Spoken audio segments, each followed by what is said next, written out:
It is complex, ever-changing, and a necessary evolution to a thriving pet industry. PSC was envisioned to help businesses along that journey. The PSC accreditation was envisioned to serve as a guarantee that a business who displays the program logo has taken a deep look into the impact of their business operations, verified the assessment of their impact, and committed to improving that impact. The opportunity for increased positive impact in the industry is endless. So the program is designed to be flexible to the individual company's journey, while also serving as a baseline guarantee that a sustainability accredited business operates in good faith to the betterment of their communities, their stakeholders, and the environment. Today, you will hear from 5 suppliers who are on their own journeys to a more sustainable future and eager to advance positive outcomes for the industry as a whole. So please hear their pitches and share helpful feedback or questions that arise.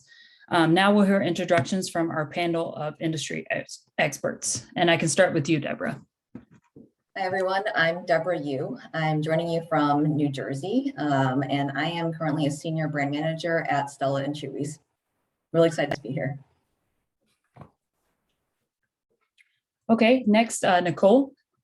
Hello, thanks for having me. My name is Nicole Suto, and I'm joining from IC Edmonton, Alberta, Canada. So I'm the corporate responsibility manager at Champion Pet Foods. Awesome, thanks, Nicole. Donna? Hi, I'm Donna Bowden, and I am coming to you today from my home office in Michigan. And I work for Nature's Logic as the VP of Operations and Sustainability. Awesome, thanks. And then Lissy.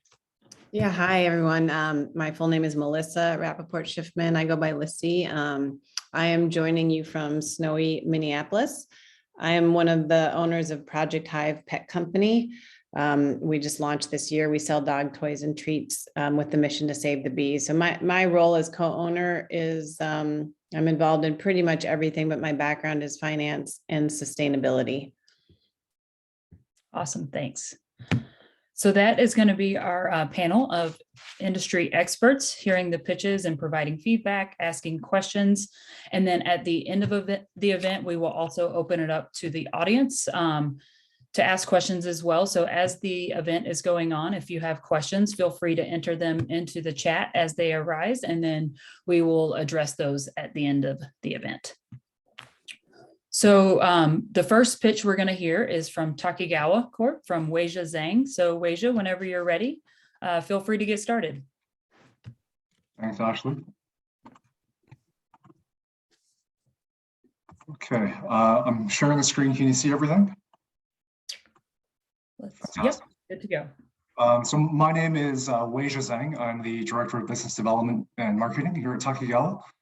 Thank you, Ashley and the PSC for giving us the opportunity to be part of this event as an accredited supplier. Over the next few minutes, I'll give our sustainability pitch, and I'll share what I think is really a key attribute to our continued success as a sustainability partner for our customers, and that's in having a sustainable mindset. Takigawa has been dedicated to sustainability across all our locations in Japan, Vietnam, and Kentucky. We've been actively participating in all aspects of sustainability. Not only are we members of the Pet Sustainability Coalition, but we adopt the ISO 14001 environmental management system. We've been certified by CDEX for ethical business and labor practices, and we also support the World Food Program. We find one of the biggest challenges in driving sustainability is really having the right mindset at all levels and in all functions. We've been very lucky that Takigawa has always emphasized continuous improvement throughout our history. We are quality obsessed. That's what we're known for, and that's why our customers like to work with us. Waste from poor quality, whether it surfaces at the consumer's home, at the point of purchase and distribution, or even during manufacturing, has an impact that's bigger than the physical bag itself. You can imagine the loss of brand equity, waste from thrown out or contaminated product, and even contamination onto good product in the pallet, equipment downtime and cleanup, and of course, the resources that might be involved in any rework and replacement. And you can imagine how all this can really aggregate into a very significant amount of material, time, and resource waste that would be otherwise completely unnecessary. Our focus on high quality is really a mindset towards sustainability. We've also been very fortunate to be participating in Mars's Supplier Locked program. From our plants in Kentucky that opened 2019, Josh Marquise, who's our EHS and sustainability lead, has been championing this project for us. And as part of this program, there's 3 steps. Step 1 is to measure, step 2 is to set targets, and step 3 is to be able to meet or exceed those targets. So he's been very actively working to measure energy usage, raw material consumption, even fuel consumption during commuting and travel. So the next step for him is to set the right targets. But I think one of the questions that always comes up is where to even start. So with Josh, he started with small but really impactful daily behavioral changes. He's reminding everyone to reduce waste and recycle wherever possible. And I know because there's many Canadians and we've got a diverse audience in the panel, the stream right now, but it might seem like a very trivial effort just to recycle on a daily basis. But you have to remember that for some people, it means trying to change decades of ingrained behavior. And that's definitely easier said than done. I'm happy to share today that through his efforts, we've recycled over 200,000 pounds of material this year in our plants and our office. And that includes paper, bottles, corrugate, and even wood from the pallets. And although we still struggle to recycle some of the in-process laminated materials, we believe that as our customers start adopting the mono-material all PE solutions, we'll be able to recycle those as well. I'll end off just sharing one last story about having the right mindset. And Josh is so passionate about what he does that he actually encourages our colleagues to bring him their clean, and I'll emphasize the word clean, household polyethylene scraps home, where he actually takes it back to his workshop at home and he gives them a second life. So this is a photo of the recycled polyethylene from his workshop after it's been melted, mixed, and pressed into a building block that he turns into coasters and bottle stops and other things. There's no doubt in my mind that this is an example of the right mindset that will sustain our efforts on the road to sustainability. Thank you very much for your time. Thank you, Weijia. And so now if you want to stop sharing your screen there, we can move in to take any questions from the panel to Weijia specifically. Panel, feel free to unmute yourselves and ask questions. So do you want us to raise our hands or just talk? Sounds like you're going first. Well, is there a process you'd like us to? No, that works. Yeah, just you can go ahead and just unmute and ask a question. Yeah, thanks for the presentation. It looks like there is a great sustainability mindset there. You're talking about packaging that is recyclable. Yes. Is there, I mean, the product itself, is it made out of recycled materials? Because that's a whole other piece in trying to sort of close the loop on what is, things that are recyclable. There's actually sort of tough measurements to meet because not everybody recycles it, or not all municipalities accept that type of material. So we're looking, for products that contain recycled materials. Yeah, that's a great question, Lizzie. I think it's important to understand the whole closed loop concept, where you need to have an outlet for recyclable materials. They can then be recycled and hopefully turned back into more packaging or more useful materials too. At this point, we're really focused on virgin materials. And the reason for that is because of the quality standards that we have for our customers. Once you start introducing post-consumer recycled, you start introducing potential volatility in food quality or product quality. You start introducing potential volatility and risk in product safety, because it's hard to control exactly where those sources are coming from and the cleanliness of them. So while there are PCR post-consumer recycled options out there, and they're pretty actually readily available at this point to a certain scale, we've been really focused on virgin. Having said that, if there's a need to move to PCR, we do have a very strong supplier base that can offer that for us. And it's interesting with the timing of the question, because I just read this morning, P&G actually announced quite publicly that they're anticipating a lot of issues meeting their post-consumer recycled content goals. They set their targets for 2025. And because literally every other brand or major CPG out there has set the same targets, they're worried about having enough supply of post-consumer recycled material. So it's, I think it's a great target to have. I think there's certain nuances that we could work with you to help solve too. Speaking about virgin materials, is your company looking into bio-based or any alternative sources for virgin plastics? Yeah, we've looked at sugarcane-based plastics as well. So certainly that's basically just alters the feedstock. So rather than being a petroleum or chemical-based feedstock, it's sourced mostly, I'd say about 99% up to 99%. Typically, they still need an initiator, which is petrochemical-based, as a catalyst for the polymerization process. But it's definitely something that can be available too. So you have a 100% recyclable material, is that correct? Meaning, is it curbside, or is it obviously, or is it take to the store, or what level are you at? Yeah, so the standard that we follow kind of follows the European CFLEX organization standard. So they require minimum 90% polyethylene content, and in flexible packaging, there's obviously the ink, the adhesive, all the kind of the other components, and especially in pet food, there's other barrier additives involved too. So we've ensured a minimum 90% polyethylene with kind of appropriate allocations for other, let's call them impurities. How they're recycled is a very challenging question. So yes, they're suitable for store drop-off, they're suitable for the How to Recycle program. Unfortunately, there's no comprehensive, nationwide or continent-wide collection program. So it's not easy to say that it's curbside recyclable because there's no curbside recycling infrastructure in place. But I guess theoretically, if that were in place, it could fall under that tranche. How do your sustainable product offerings meet the requirements of the Golden Design Rules for plastic packaging? Nicole, you'll have to excuse me, and maybe you can elaborate more on the Golden Design Rules. So those are the Consumer Goods Forum put together a series of recommendations on creating the most sustainable packaging offerings. So there's, I think it's 9 different rules, 12.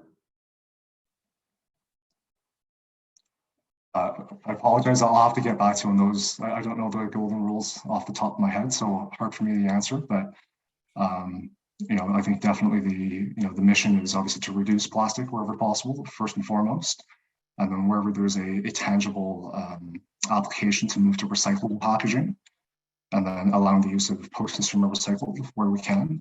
I think it's very customer, brand, and application specific.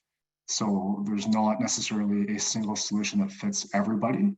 It's trying to find a solution that works best for each application, each brand, and each customer. Well, thank you, Weijia. And Nicole, it seems like you just gave us a great potential topic for one of our educational webinars, because that sounds like something that maybe we all could learn a little more about. So we'll take a note of that and try to kind of put together some information around that.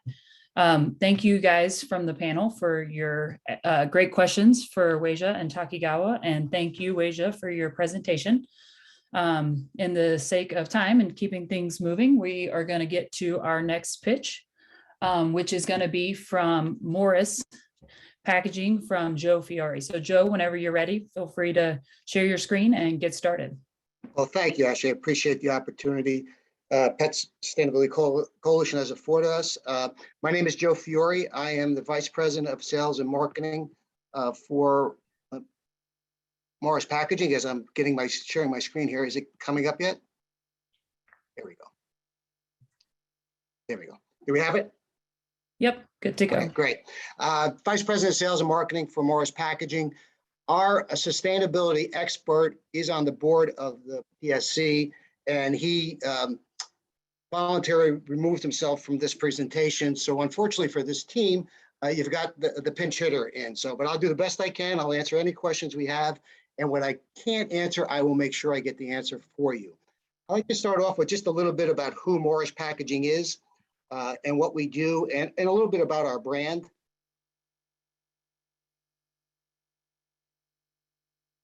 Morris Packaging, we have core values. I'm not going to spend a lot of time on these slides, but we believe in relationships, knowing our customers, providing service and leadership, Operational excellence and sustainability is one of our key platforms for innovation and growth.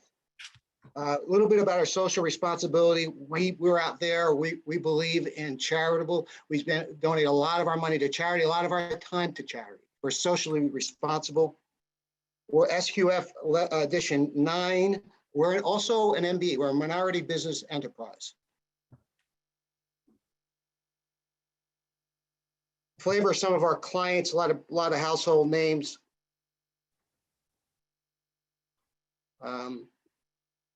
Morris Packaging, some key facts. #1 position in the US, North America, in a large format quad style bags. PSC, a member. We're a top 30 converter in North America, and we have 20 distribution centers throughout North America.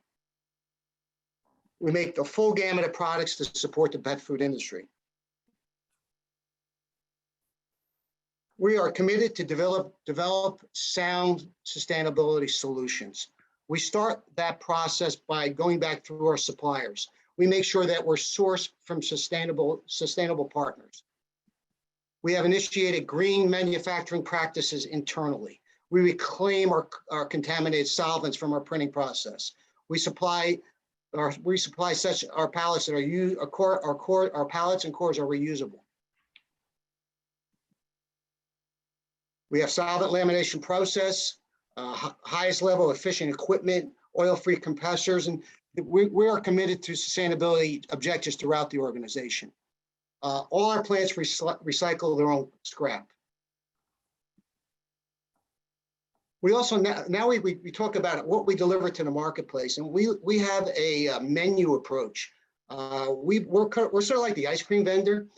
When you look at the CPGs, the programs for P&G are different from the programs from Hills, which are different from the programs from General Mills. Somewhat recycled content. They don't care if it's PIR or PCR. Somewhat the ability to recycle, whether or not the infrastructure is in place to collect. They still want to be able to promote and market recyclability and hope that the infrastructure catches up with our packaging. So the first thing we do is we look at reduce, right? We want to reduce the amount of pack. That's the easiest. Make sure you have the right size package, right thickness of the package, the millage. So we want to source reduce. We always make sure that we look at the package size and structure to make sure it's correct. And we also look at shelf stabilization. So if product lasts longer in the package, less packaging will be used. We look at our sustainable options to reuse. We have in the marketplace today large format packaging that is 50% recycled content, of which there's a percentage that's PCR and a percentage that is PIR. We also will be in the marketplace with a large format package, probably in the March-April timeframe, that has over 40% PCR resin in its use.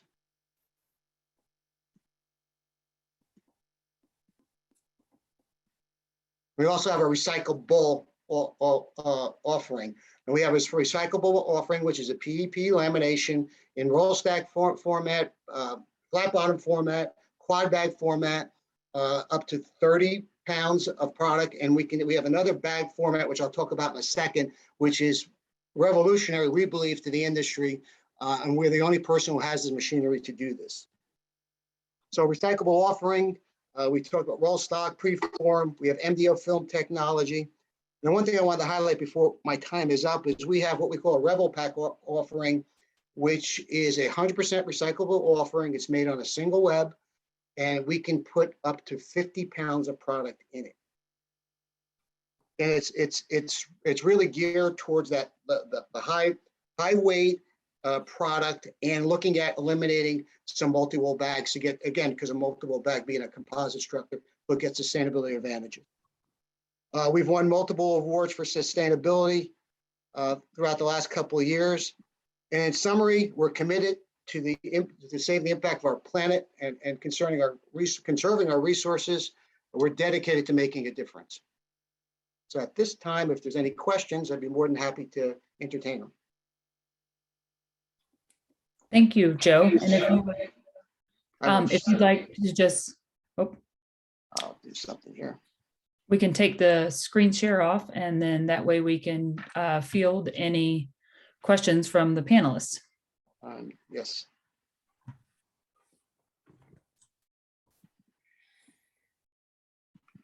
Is the RepoPack also made of recycled materials? Yes, it is. And I'm having a little difficulty here getting the screen share off. Yes, the RevelPack material is a PE lamination. It is the same structure that we'll utilize in our quad bags, but it's the bag format. It's made on a specifically designed machine, a prototype machine that uses a single web, and it makes the bag in a way that it will withstand the weight of 40 and 50 pounds. There we go. Thank you. So it seems like consumers really understand a recyclable bag because recycling's been around so long. What do your consumer insights say about things like the recycled content or the renewable raw material packaging? Are consumers understanding what that is and what that means? Yeah, well, I could say for sure the CPGs are. Most CPGs are leaning towards a PCR recycled content. They feel that is the one that's really getting out there and bringing stuff back in and reusing it. The compostable materials, and whether or not they're sugar-based or corn-based products, they really have a limit as far as how far we can go with them as the weight of the product. We've been really successful, 2-3 pounds of product. Once you get to a large dry food, pet food format, they don't really hold up. So it's been more geared towards the polyethylene-based recyclable type of products for the larger format. And the PCR, when it's recycled content, PCR resins are looked on more favorably than a post-industrial. With increasing prices and decreasing margins going on right now, how are these bags being made affordable to your CPG consumers? That's a really good point. I mean, we've seen resin pricing go up 63 cents a pound on polyethylene in a little over a year's time. Recently, we've seen a couple of price movements down about 10 cents a pound, but we're also seeing that resin film manufacturers passing on non-market adjustment pricing, because they're saying, we all see it in the marketplace. We go to the grocery stores, we see our pricing going up. They're saying we need help here, because we need help in our labor forces rates are going up, our utilities and our supplies. So I've seen 4 or 5% increases trying to be passed along by film manufacturers to converters, in addition to the raw material, which went up astronomically since March of 2020. All right. Well, thank you, Joe and Morris, for that presentation. And thank you to the panelists for your questions. We are going to move on to our next pitch, which will be coming from M Fiber. So they are an ingredient supplier, and I will welcome Eric to the screen to let us know a little bit about their business. Perfect. Can you guys see that okay? Yes. Perfect. Well, my name is Eric Alphin, and I'm the VP of Business Development here at M Fiber. I appreciate the opportunity to share our journey to continuing improvement of sustainability. Just a quick background, we provide an all-natural, non-GMO, and purposefully grown fiber in the pet industry. It's mainly used as a labeled ingredient as well as a carrier for vitamins and trace minerals. Basically, we say anywhere that chemically produced powdered cellulose is used, we can replace and make it better. So I'd like to take you on our sustainability journey. It begins in America in a small town of around 1,000 people. Wanda Jones is one of our female farmers that when her husband passed away, didn't have the ability to do traditional cattle or row crops. Looking at all of her options, Wanda decided to plant her farm in Miscanthus. She liked the way that Renew Biomass would plant and manage and harvest the crop, which meant little work for her. She was also drawn to how Miscanthus could be grown on marginal ground and would help revitalize the soil, adding structure and carbon back into it. Wanda has grown with us now for about 7 years and is one of almost 40 farmers we have a long-term contract with to grow the Miscanthus on the ground. While she only has 32 acres in Miscanthus, that 32 acres turned into much more than just a way for her to make money. That 32 acres means that 3 million pounds of powdered cellulose have been replaced in the pet industry. Her land has saved over 460 million gallons of water. It represents sequestering carbon equivalent to 36,000 acres of US forest. And her miscanthus saved enough energy to power 507 homes for an entire year. Seeing the large impact a small farm like Wanda has on the environment, imagine what that looks like for our 40 farmers and almost 4,000 acres. It's huge, but the sustainability journey doesn't end at the farm gate. Our manufacturing facilities are strategically placed close to the fields where the miscanthus is grown by design. Every field is located within 50 miles to minimize transportation, because every one of the 20,000 bales that we produce each year has to be taken to the manufacturing facility. We believe small communities provide the backbone for the agricultural industry, and we are dedicated to providing a living wage in these locations where that hasn't been the case for many jobs. I'll be honest, being located in a rural community comes with its downfalls, like staffing issues, infrastructure, and doing these live Zoom calls on the internet. So hopefully you guys can all hear me all right. But even with those issues, providing good jobs for plant workers, as well as providing diversification on the farms makes it all worth it. While on this journey, we have not only had to look at our own sustainability journey, but also the road to those that we associate with. This past year, with the help of PSC, we created a supplier sustainability questionnaire to verify their sustainability. We wanted to make sure that the companies that we did business with were of like mind, had similar values, and that they took sustainability seriously. It's our views that if companies want to continue to have a part in the pet industry, they're going to have to focus largely on improving their sustainability. Just like Wanda will pass her farm along to her grandkids, I too worry about the future of my own kids, as you see here in these pictures, and the future of my grandkids I'll have. M-Fiber is dedicated to the future of this planet. As we continue to grow at a fast pace, we've not lost track of our core values, our ability to provide a sustainable product that can be traced all the way back to the farmer, even Wanda. We are dedicated to continue to push for sustainability. While we feel this starts in rural America, where we grow and manufacture, as well as provide a living wage in the community, we know this goes deeper, from our suppliers to our customers, their customers, and the people and animals that we share this world with. So we'll say, we will help sustainability become second nature within your organization. And with that, I would love to take some questions. How does the carbon footprint of M-Fiber compare to other common fiber sources that you usually see in pet food, like alfalfa or pea fiber or cellulose? So we did the life cycle analysis that we did. We just looked at one fiber, which was the powdered cellulose, or the powdered cellulose. The main reason was because we most closely aligned in our insoluble fiber quantity within that. So we wanted to compare just to that. I think in the future, we're going to maybe grab onto some other fibers that we would compete directly with as well, to just kind of show how our footprint would compare. But I feel like we compare very well. We plant one time and we harvest for 20 years afterwards. So we're not disturbing that soil, disrupting the carbon matrix. And as I pointed out, we put a lot of carbon back into the ground, which a lot of crops aren't able to do because they remove more than they provide in the soil. Where else is M-Fiber being used right now? Is it just in pet or is other categories? Yeah, so we have kind of some industrial things that we go into as well, but really our main focus is in the pet industry. As a labeled ingredient is probably 70% of our business, but then we have quite a bit in as a carrier, vitamins, premixed carriers, choline chlorides. We carry a lot of choline as well. So.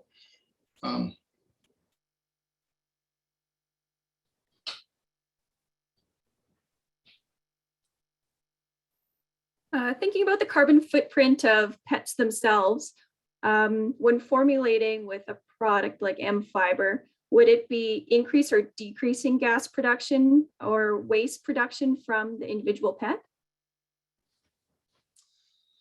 So when you feed M-Fiber in place of like a beet pulp, right? If you decrease beet pulp, beet pulp typically has more sugars and causes more gas issues.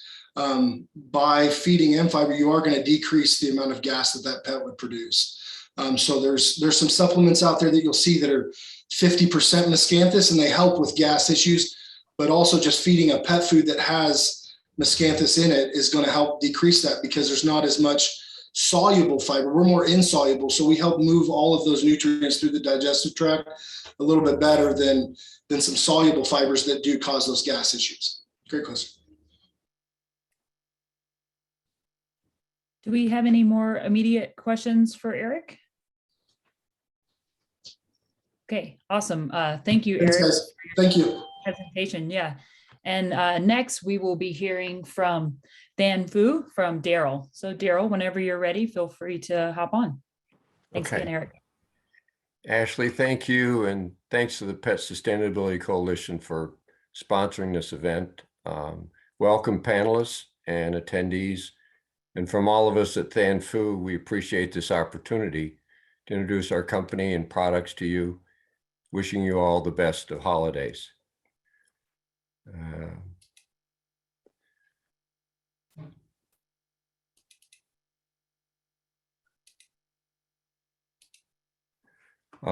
Dan Fu is located in Ho Chi Minh City, Vietnam, a highly regarded trading partner for the world.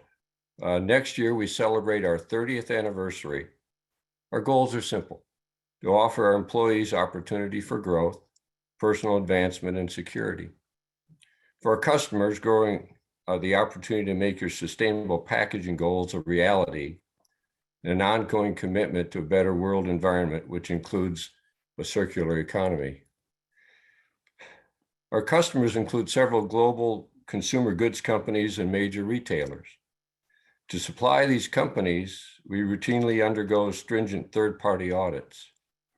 Intertek, a total quality assurance provider and auditor, considered to be the gold standard for these audits, are conducted on-site with direct access to all employees for a thorough evaluation of our labor practices, wages and hours, safety, management systems, and environmental practices.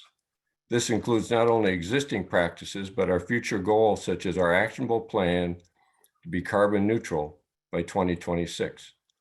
We are proud to have earned Intertek's Achievement Award with a score of 88 out of 100. Our commitment to diversity shows in the number of our key management and supervisory positions who are female.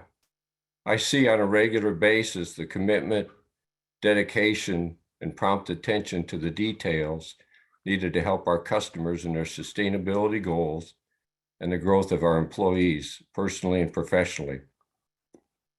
Our team of dedicated employees are without question our best asset. We strive to adhere to the highest standards for social compliance and employee well-being. With any successful business, quality is the key to survival and growth. You can see several of the certifications we have earned. These are the standards by which we operate. Quality is the focus in all aspects of our company. We are ISO certified. BRCGS version 6, which is for packaging, earning a Class A certification. Strict process controls utilizing Lean Six Sigma tools. Full traceability from raw materials through finished goods. We have a Class A food contact packaging quality system from extrusion through printing, lamination, slitting, and bag conversion. In conjunction with ExxonMobil, we developed the proprietary Veloflex technology. Committed to the process in 2013, we received our first WH-MDO extrusion line in 2015 and commercialized Veloflex film in November 2016. We are the first company in Asia to launch MDO PE. Our finished packaging is a laminated monomaterial with properties similar to, and in many cases superior to, other packaging options. It offers brand owners outstanding optics, superior strength, better tear properties, and significantly improved drop test results. In fact, our 20 kg bags pass a 1 meter drop test, not just for one drop, but many. Veloflex solutions are validated and endorsed by many multiple technology partners. W&H, Sigwork, Intercera, European Rotogravure Printing Association, in addition to our pioneer customers who are among the first to adopt our innovation and sustainability. 8 years ago, we made a conscious, focused commitment to sustainability when many were just beginning the conversation. Our second plant opened in 2019, designed with underground water tanks for rainwater collection and reuse and rooftop solar. Phase 1 is a 1.3 megawatt installation expected to be completed in Q1 next year. With the goal of zero waste, we have an in-house recycling facility to reprocess our internal waste as PIR into our recyclable packaging solutions. This state-of-the-art facility has earned acclaim from organizations who have audited it and from customers who have visited. To ensure continuity of supply and control all key aspects of the production process, including extrusion of our high barrier options, are produced in our own factories aimed specifically at producing sustainable packaging for global markets. The equipment in this plant is the best available in the world, 2.5 years old or less. Management has proven by continuous investment in people, technology, and equipment the desire to be in the forefront of the packaging industry while keeping in mind the current and future needs of our customers. As you can see, the new printing and converting equipment makes the factory look more like a space station than a manufacturing facility. As restrictions ease, we welcome anyone who would like to visit our facility. Vietnam is a beautiful country, and the people are warm and friendly. Recently, we received the European Rotogravure Association Award for our print quality on a registered mat-coated, fully recyclable package. Velaflex has several third-party validations for its recyclability claims, including separation, sorting, and actual mechanical recycling. Intercera, whose protocol meets legal requirements under German law, benchmarks and defines its recyclability with concrete data. How easily can the material be processed into high-quality recyclates? We received a score of 19 out of 20. This assures brand owners that their packaging is fully recyclable. Intercera's logo can be placed on this approved packaging stating "Made for Recycling." In a market driven by consumer impressions of the pet food and the packaging utilized to deliver products to market, we are committed to constant improvement, or as our owner says, to proactively strive forward. This challenges us to have the best capabilities and package features in the most recyclable structures available anywhere. Customers have asked us, what do we have to give up to move to your fully recyclable packaging? The answer is simple: nothing. There is no compromise, and look at what you gain. Thank you for your attention, and I'd be happy to answer any questions that you might have.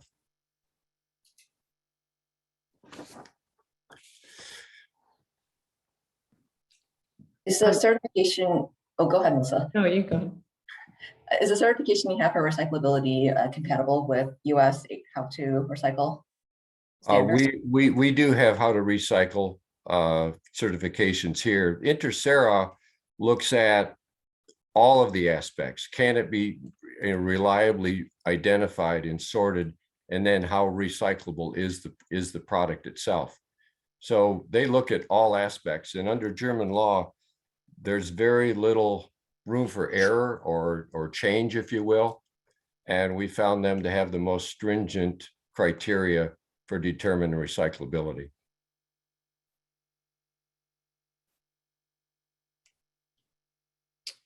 Yeah, I had a question about your commitment to being carbon neutral by 2026, I think it was.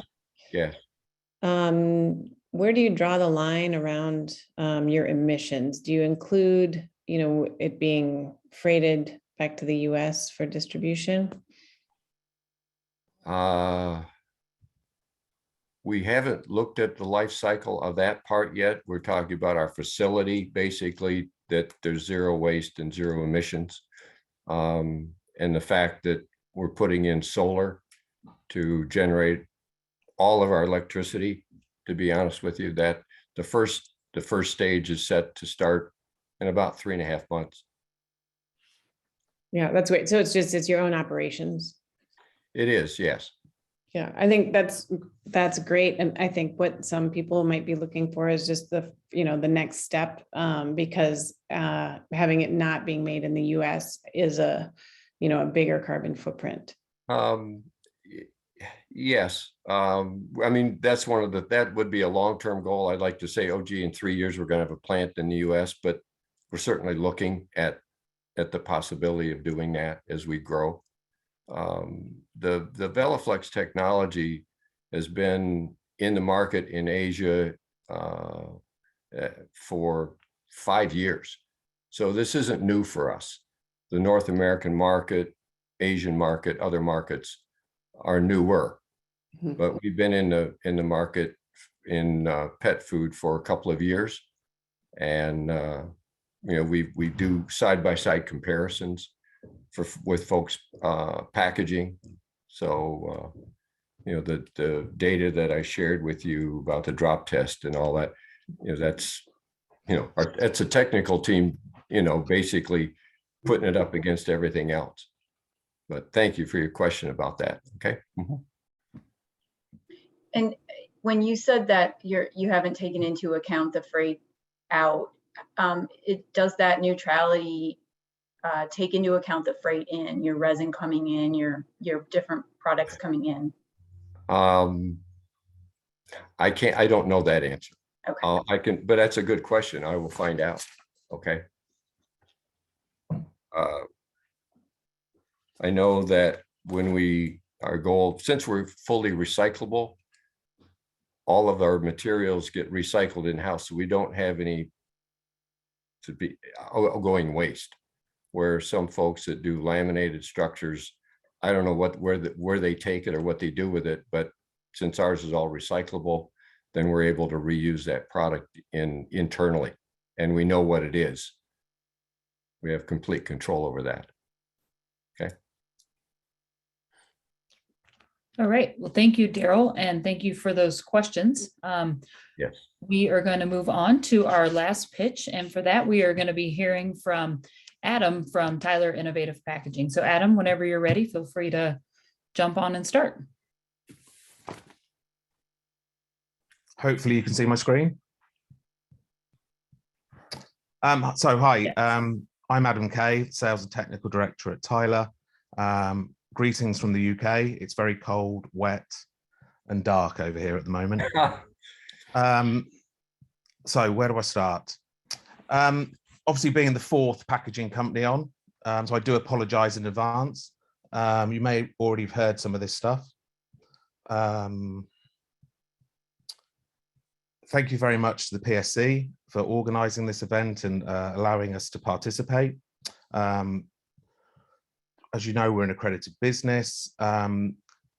PSC genuinely is probably our most active membership. As a business, we're involved in lots of different memberships. Big fan of PSC, what they're doing in North America. Really pleased they finally decided to come to Europe. I think there's a lot that they can do in Europe in pioneering sustainability. We've been members, I think, for 3 years now. And we've completed 3 life cycle assessments with them on our products. One was really looking at the pet food packaging, so the different options in the market. Another one was weights of packaging, and the other one was also bag sizes to see what's more sustainable, what's not.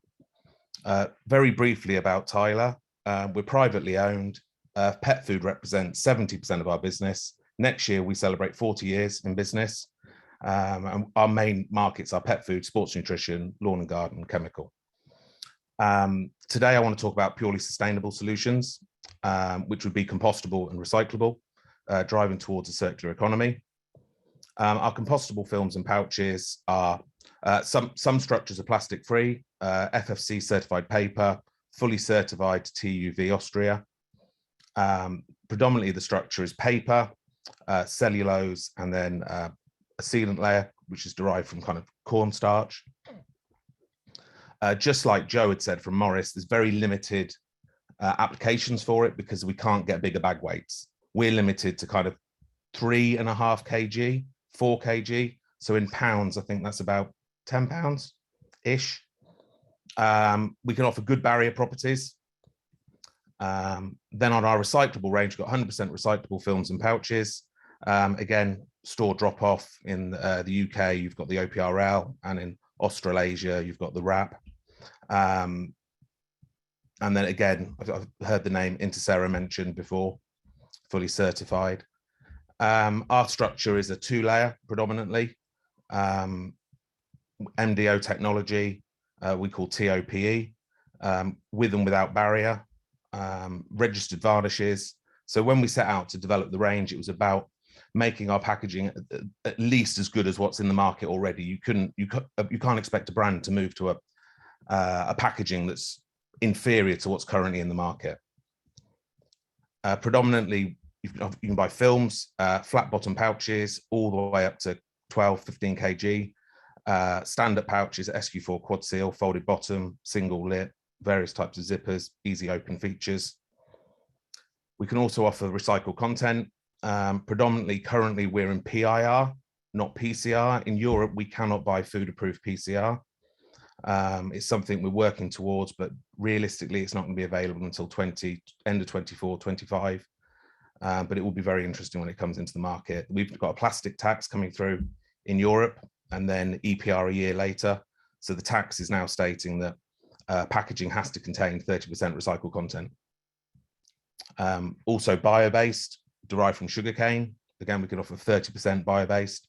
And you can see we can make some very nice greenhouse gas emissions reductions based on with a baseline of a 2 kg PET MET PE. Again, good barrier properties. Are all PE bags recyclable? No. You can get a very basic animal feed sack all the way through to a super premium bag for pet food. It's just not the same. You've got to think about ingredients that you use, natural ingredients, whether you need barrier and things. Again, Joe, I think from Morris mentioned about the basics, looking at optimizing the bag size, getting the right thickness. For us, the thickness is really important. With our technology, we can really reduce the impact of the bag. So we did some competitor analysis on a 2 kg bag. Our current structure was 130 micron, whereas in Europe, we're seeing a lot of 160 micron. Well, if you buy 1 million 2 kg bags, that equates to 80 tons of plastic. In pounds, I think that's like 160,000, 170,000 pounds. So it's significant. And we're constantly trying to develop the structure to reduce our impact constantly. So we've now qualified 120 micron structure to try and bring that down again. Touched on optimization of bag sizes. Drop testing is an absolute prerequisite. It's an absolute given. You need to have it. The bags have got to be able to pass drop test. So that's another challenge that we've seen it with competitors in Europe. Bags are breaking. There are a lot of complaints in the market. Quality is absolutely key, like Wegner said from Takigawa. Also, do bags need to be leak proof? For us, yes, you do. They need to be leak proof. It's very, very important. And then do they need venting? Again, if they need venting, you can consider what the barrier options you need are. Also, we're fully certified from Intercero, made for recycling. We believe designing packaging to be a future raw material. All of our products are certified, and we strongly recommend if you buy products, you should insist on certification. Certification and accreditation is going to become everything in the years to come, especially with recycled content coming through, because whether you're using a mass balance approach or anything, that whole system has got to be certified. And for the plastic tax in the UK, we've got to have fully auditable traceability. The main bit I want to talk about today is life cycle assessment and what we've done and PSC have helped us do. Hopefully most of you know about a life cycle assessment. I'm sure that these slides can be shared with you at a later date. What we did was we took our biggest usage, a 2 kg bag, the bag we produce the most of, in a polyester, metallized polyester, polyethylene structure. And when we then compared against our following options. So our recyclable TOPE, with PIR, 30%, and then 30% post-consumer, then 30% bio-based. We then also compared against a compostable pouch, a polywoven sack, and a paper laminated sack. During the life cycle assessment is measured against 7 environmental indexes to give you a total impact, and every part of that process was measured against those key factors. Those are fossil fuel use, greenhouse gas emissions, water usage, freshwater eutrophication, mineral resource use, human impact, freshwater ecotoxicity, and then GHG with carbon uptake. And this is the bit that gets interesting. So this is the region of North America. By moving from the current structure to our TOPE structure, these are some of the claims that we can show you. Positive environmental impact is green. Obviously, it's an increase if it's red, which is a negative environmental impact. So quickly flick through these. You can see moving to a industrial content makes some big savings. Post-consumer, bio-based, you've got an increase on freshwater eutrophication. Metallized compostable pouches were really interesting for us. We genuinely believe that the impact would be far greater from a compostable pouch compared to a recyclable, whereas actually in the greenhouse gas emissions, only a 1% variance. Polywoven has a very negative impact on the environment, predominantly due to the weight of the bag. And then paper laminated sacks, again, to enable to provide a barrier. So it's got to be a laminated version. From all this data, we've created an environmental calculator we can share with our customers. And it's a pretty simple system. It takes the data from this first LCA. You put in the first type of packaging you're using as a baseline, so whether that's currently PET, PET PE, or it's a paper bag. You then add the second layer, what you want to change it to, and it spits out the data of what the savings are. And it gives you some, I don't know, some points of like 4.69 Olympic-side swimming pools on 250,000 bags. So the key findings from that LCA really were that the recyclable and compostable laminated paper had a much lower impact than the current structure. Polywoven had the greatest impact. Our recyclable structure was lower in all 7 environmental indexes, and we've got post-industrial options available now. Just quick to finalize, really, our commitment to sustainability, what we're trying to achieve. Currently, 31% of our customer portfolio is in sustainable packaging, 23% is in recyclable, and 8% is currently in compostable. By 2023, we'd like that to be achieve 50%, 25, 75%, and by 2030, we'd like to be 100% customers in sustainable packaging. That's me done. I've probably completely run over my 5 minutes, so I do apologize. Thank you very much.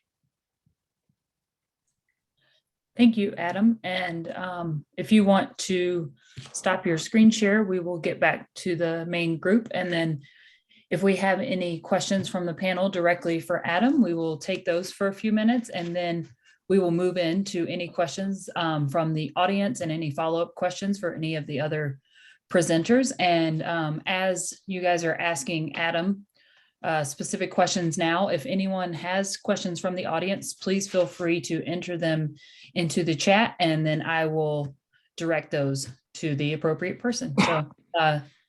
So panel, if you have anything for Adam, please share. Was your compostable product home compostable or industrially compostable? And how are you seeing companies message around that to make sure that it's ending up in the right spot? So we have both options. We have home compostable and industrial compostable. Obviously, the thicker the bag or the heavier the weight, it'll be more on the industrial compostable. Home compostable is much more like treat pouches. In terms of the messaging, in Europe, we have the same challenges as in North America. It's about collection. So predominantly you want collection through food waste. And otherwise, it's still the same as recyclable bags. You've got the infrastructure's not in place. Where does your PCR come from? Is there any sourcing story behind that? So our PCR we can't currently buy. So we can buy mechanically recycled PCR, but it's not suitable for us because it's not food approved. Okay. So we've got to wait for the feedstock to come available. So again, we're really pushing customers to try and drive to recyclability as quickly as possible, because that will generate feedstock for when these recycling plants come online. You mentioned the PE bag, that it wasn't quite the same. What are some of the materials or the products that you've seen in there that just really don't work? I think so. I think the point was it's very easy for. There's a lot of greenwashing goes on. I'm sure it's the same in North America as it is in Europe. I mean, we were at a pet food exhibition only a couple of weeks ago. I know that there's some faces I've already recognised that we saw there. We had a stand opposite us, and they had a birdseed packaging, and in a green logo it said 52% recyclable. For me, that's just confusing. How can something be 52% recyclable? And I think that so when you talk about PE bags, monostructure bags, it's about understanding what you need for your product. If you're in a super premium pet food and you've got natural oils you're exporting, you need a barrier. If it's a raw material and it's a very basic cheap food, you don't need the same barrier. So that's I think what's really important to understand, that you can buy a standard PE bag, it's very readily available, but it won't have features like in flat bottom format. It won't have resealables. It won't have high barrier.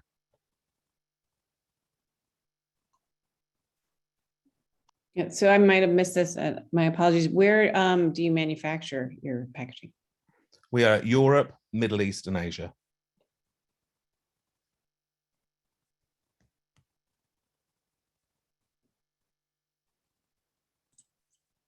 Okay, well, thank you guys for those questions, and thank you, Adam, for your presentation. At this point, I can open it up to any follow-up questions from the audience, or if anyone from the panel has a question for one of the other presenters, feel free to ask those. And yeah.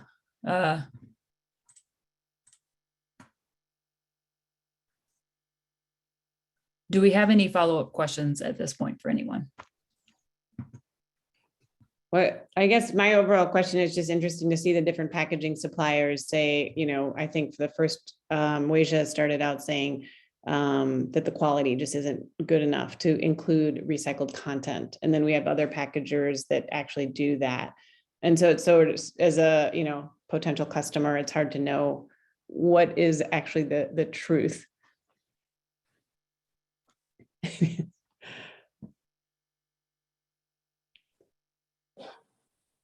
Lizzie, I'll try and answer the question. I think it's hard to give a black and white answer to that question, because I think it really depends on, like I said previously, the specific product, the application, the customer.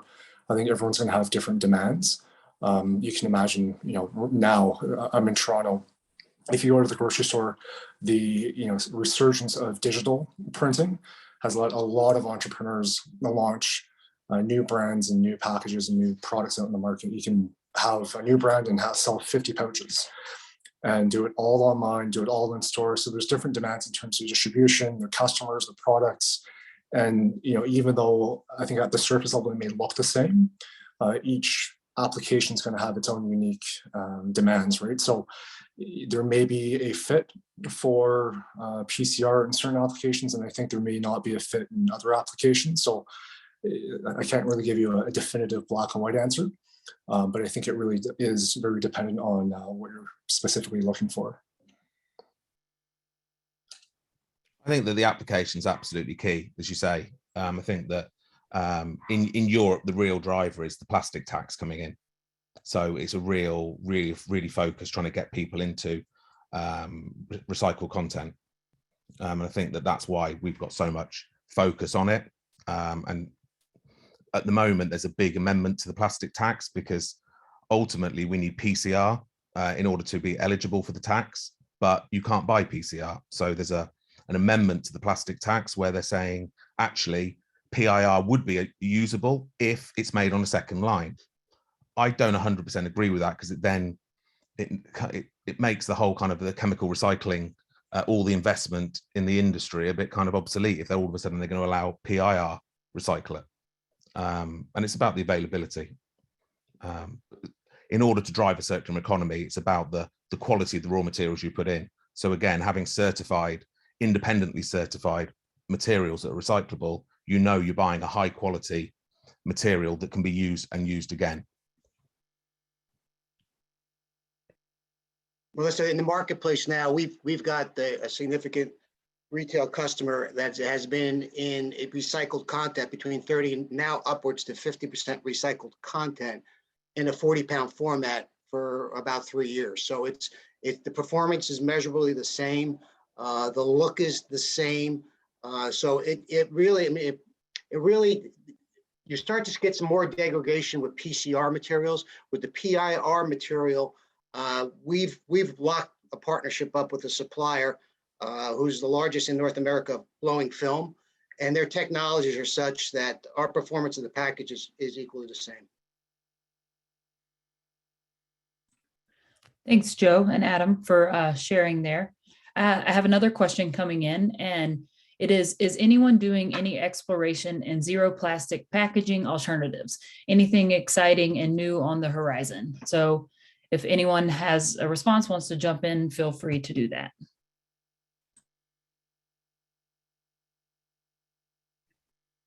We've got some high barrier papers, which would be plastic free. But the problem is it's a bit like compostable. It's so limited on pack weight. That's one of the real challenges. So the problem with pet food is you need to go up to kind of 44 pounds. You can't really split the range because you then send a mixed message to your consumer. So it is possible, but it's not very limited. Predominantly, I would say sub 1 kilo, which is 2 pounds-ish. It's possible. Anything bigger than that, I think you've got some challenges in heat sealable barrier papers.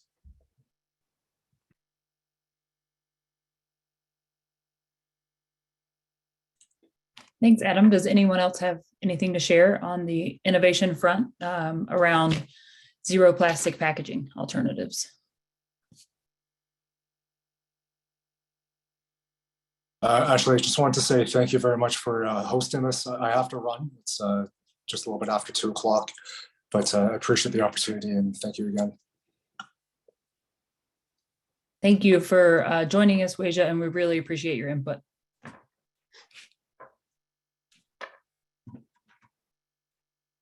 Okay, well, it seems like we have moved through the questions that everyone had. So I just want to once again thank everyone for coming today and for participating. I have recorded the event, so it will be available, and I can send that out to participants if you want to share within your organizations or within your networks. Please feel free to do that. And if you have any questions around accreditation, please direct them to me at alane@petsustainability.org, and I can put that in the chat room. And then we also have, as you've heard from many of our companies that presented today, we have project offerings available if you're interested in conducting LCAs or surveys. So we can also put you in touch with those. So if you just want to reach out to me at PSC with any of those interests, then we can get you talking to the right people. So once again, thank you everyone who participated, to our companies that pitched, to our expert panelists, and to the rest of our members who joined today. Thank you. Thank you very much. Thank you for your time. Thank you, Thanks, everyone. guys. Thank you. Thank you. Thank you. Thank you, everyone.